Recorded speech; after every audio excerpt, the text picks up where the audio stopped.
मन का दुख सहा न जाए, कहने का भी साहस न हो, तो कोई कैसे जाने कि मन क्या सह रहा है। मछली भी बहुत कुछ सहती जा रही थी। फिर उसने विद्रोह भी किया, लेकिन तब भी किसी ने नहीं पूछा कि तुझे क्या हुआ है। फिर उसके मन ने वो सोचा जो निराश हताश मन सोच लेता है। माँ, दीदी के लिए इतने सुंदर झुमके, मैं कब से अपने लिए छोटे से टॉप्स मांग रही हूँ, आपने कभी ध्यान नहीं दिया, उसने माँ से कहा। मछली, देख बेटा, वो कितने दिन है इस घर में, ब्याह हो जाएगा चली जाएगी ससुराल। वो अब वहाँ कैसे लोग मिलते हैं कैसे नहीं, उसकी इच्छा पूरी करते हैं कि नहीं, माँ बाप के घर ही अरमान पूरे कर लेने दे उससे। चुप हो गई वो, यानी मछली। माँ ठीक ही कहती हैं, मेरा क्या, बाद में ले लूंगी टॉप्स, जब तक और नए फैशन के भी आ जाएंगे। माँ, मैं कॉलेज जा रही हूँ। अरे मछली सुन तो, देख छोटी जाने कैसे हेयर स्टाइल बनवाना चाहती है। भाई हमसे तो नहीं बनती ऐसी चोटी, तू कर दे। कैसे रो रो कर हलकान हो रही है। उसने अपनी किताबें टेबल पे रख दी। कॉलेज का पहला घंटा होम साइंस का तो हो गया मिस। ये आज की बात नहीं, बचपन से भुगत रही है वह। अगर वह बड़ी दी और छोटी के बीच की है तो उसका क्या कसूर। वो बड़ी है तो उसकी बात मानो, और वह छोटी है तो उसकी जिद पूरी करो। क्या दी इसकी चोटी नहीं कर सकती? नहीं, वो तो मेहमान है, उसे ससुराल जाना है, सारे सुख मायके में ही भोग ले। इसका मतलब सारा त्याग मछली के हिस्से में है। मछली का कोई अस्तित्व ही नहीं। हे भगवान, कोई बच्चा मझला ना हो, बड़ा हो या छोटा हो। पहला बच्चा होने के कारण दीदी घर भर की जान है। वह दूसरी, वो भी लड़की, कोसा तो किसी ने नहीं। आज़ाद विचारों के लोग हैं, लड़का लड़की में भेदभाव नहीं रखते। स्वागत भी हुआ उसका, पर उसके पीछे पीछे छुटकी चली आई।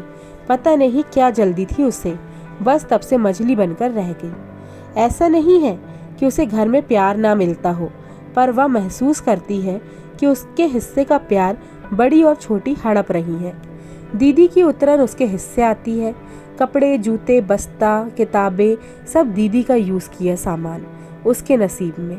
जब नए कपड़े के लिए मचलती, माँ उसे दुलारती, प्यार करती, कहती, मेरी बिट्टो रानी, कितनी सुंदर फ्रॉक है, गुलाब के फूल बने हैं देख। वह खुश हो जाती। माँ दूध के 3 गिलास तैयार करती। पूरा गिलास का दूध खत्म करना दीदी के लिए जरूरी था। डॉक्टर की हिदायत थी। छोटी को दूध बहुत पसंद था। अपने गिलास का दूध पूरा गटकने के बाद और दूध के लिए मचल जाती। फिर वही होता जो हमेशा हर बात पर होता आया है। वह अपना गिलास उसे पकड़ा देती। पकड़ा क्या देती, देना ही पड़ता। धीरे धीरे 2 वाक्य उसके जीवन से जोंक की तरह चिपक गए। पहला, वो बड़ी है ना, दूसरा, वो छोटी है ना। इन वाक्यों ने उसका जीवन दूभर कर दिया। कुंठा पसर गई मन में। इस घर में उसका कोई अस्तित्व नहीं। घर के भीतर ही क्या, घर के बाहर भी वह बड़ी और छोटी के बीच के ब्योनी बनी रहती है। कुंठा का आकार यूं विकसित हुआ कि घर में किसी को कानों कान खबर न लगी। जैसा चलता था वैसा ही चलता रहा। बड़ी छोटी के बीच वह उसी तरह पिसती रही। मौन और कुंठा 2 विश्वस्त दोस्त बन गए उसके। फिर एक दोस्त और मिला, विद्रोह।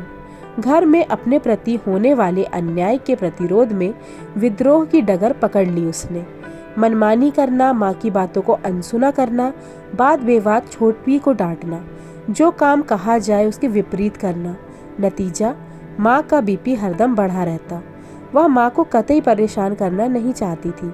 वह चाहती थी कि उसके इस अप्रत्याशित आचरण से घर के लोग चेत जाएं, पर ऐसा हुआ नहीं। वह अपने को नितांत अकेला पाती। उसे बेचैनी सी रहने लगी। हताशा हावी हो गई मन पर। विचार, दिमाग, दृष्टि, व्यवहार सब असंतुलित हो गया। दीदी की शादी सर पर थी। उसका कॉलेज का दूसरा साल था। अपने कॉलेज के एनुअल फंक्शन में पहनने के लिए दीदी सिल्क की साड़ी लाई थी, पिंक कलर की। वही साड़ी पहनकर वह अपने कॉलेज चली गई। जब कॉलेज से लौटी तो माँ का रौद्र रूप देखा। दीदी की आंखें रो रो कर सूजी हुई थी। उसे देखते ही माँ ने उसके गाल पर जोर से थप्पड़ मारा। हतप्रभ हो गई। छोटी सी भूल पर इतना बड़ा अपमान। थप्पड़ सीधा दिल पर लगा। क्या घर पर और अच्छी साड़ियाँ नहीं थी? दीदी उन्हें नहीं पहन सकती थी? उसका इतना भी हक नहीं इस घर पर? मन कसैला हो गया। कोरे कागज पर जाने क्या क्या लिखती रही। फिर एक लाइन लिखी, ऐसी बेगैरत जिंदगी से मरना अच्छा। साड़ी बदली, उसको तह किया और जाने कैसे तह के बीच वह कागज भी चला गया। साड़ी दीदी की अलमारी में रखाई। घर में सब लोग सामान्य थे, जैसे कुछ हुआ ही नहीं। उसका घायल मन तड़प रहा था, आंखें बहे जा रही थी। वह बिना खाना खाए अपने कमरे में चली गई। बिस्तर पर पड़ी रोती रही। कब आंख लगी उसकी पता नहीं। धम धम की आहट पर आंख खोली। कोई दरवाजा पीट रहा था। सूरज की किरणें कमरे में उजाला फैला रही थी। उठकर जैसे ही उसने दरवाजा खोला, माँ लिपट गई उससे, कसकर बाहों में भर लिया। उनके आंसुओं से उसका कंधा भीग गया। मुझे माफ कर दे बिट्टो। बिट्टो, जाने कितने साल बाद ये शब्द उन्होंने बोला था। अगर मैंने तेरे साथ अन्याय किया हो तो तूने ऐसा सोच भी कैसे? माँ के लिए तो उसके सारे बच्चे बराबर होते हैं। फिर भी तू मुझे अपराधी समझती है तो मुझे सजा दे, अपने को मत दे। माँ रोती जा रही थी और जाने क्या क्या बोलती जा रही थी। उसने माँ के हाथों में वह कागज देखा, शायद साड़ी के साथ चला गया था। दीदी और छोटी उसके गले में बाहें डाली थी। असीम प्यार से दोनों की आंखें भरी थी। उसे महसूस हुआ वह फिजूल नहीं, मन में वहम पाल रही थी। वह तो बहुत अहम है।